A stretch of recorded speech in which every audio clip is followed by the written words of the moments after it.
Now, principle number 3 is multiply your savings. Brethren, here's something I'm going to throw at you, which is going to be so hard. This is going to be difficult for you to deal with.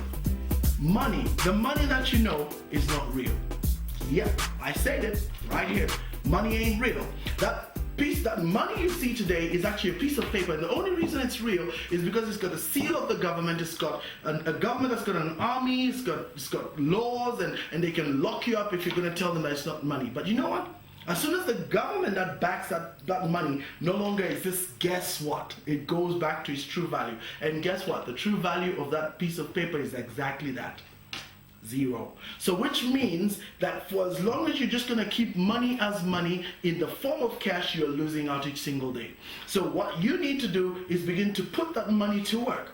In fact, scripture teaches us. In the Bible, Matthew 25, God says that the man that had the 1 talent buried his talent, and guess what? He was reprimanded. So I've got something to tell you today. You want to start multiplying your money. You want to start putting your money to work. So here's the deal. Money has another name. The other name for money is currency.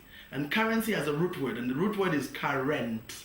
And currents flow, brethren. Tell your neighbor, currents flow. So which means if currents are flowing, then guess what? It means that if the currents are flowing, then they grow, because then they are fresh. But if you keep money in one place, it rots. And guess what makes it rot? Something called inflation, brethren. You can keep money today. After 1 year, it will not be the same value anymore. It will have deteriorated. So if you keep 1,000 kwacha, it may buy X amount of goods. But when you get to the end of 1 year, that 1,000 kwacha won't be able to buy X amount of goods anymore. It will only buy 900 kwacha worth, because it has deteriorated by 10%. So if you count 10-year period, that 1,000 kwacha will have completely lost value. In fact, one of my best examples is always the example of my family. They had a Toyota Corona. And that Toyota Corona was actually worth 3,500 kwacha back in 1975 when they bought it from Toyota Zambia. 3,500 kwacha. Today, a Toyota Corona is 100,000 kwacha. So what happened? In fact, let's be real. It's not even 100,000 kwacha. It's actually 100 million kwacha. They dropped 3 zeros to make you feel like it's 100,000 kwacha. But the truth is, it's 100 million kwacha. So the truth is that at the end of the day, the money has been losing value. In fact, I've already done the calculation. It's a 3 million % deterioration in 35 years. Ouch. Okay, so you know what that means?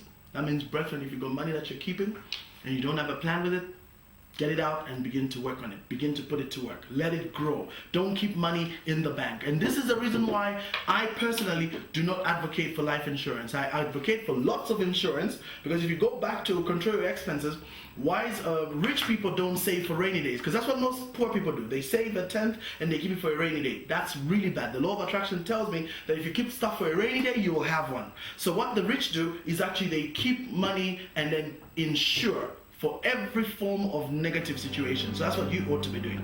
Begin to insure stuff. But the one insurance you shouldn't get is life insurance, because that's a big cost. Because by the time you get time to retire and you work 30 years, guess what's happened to your money? It's gone down to its true value.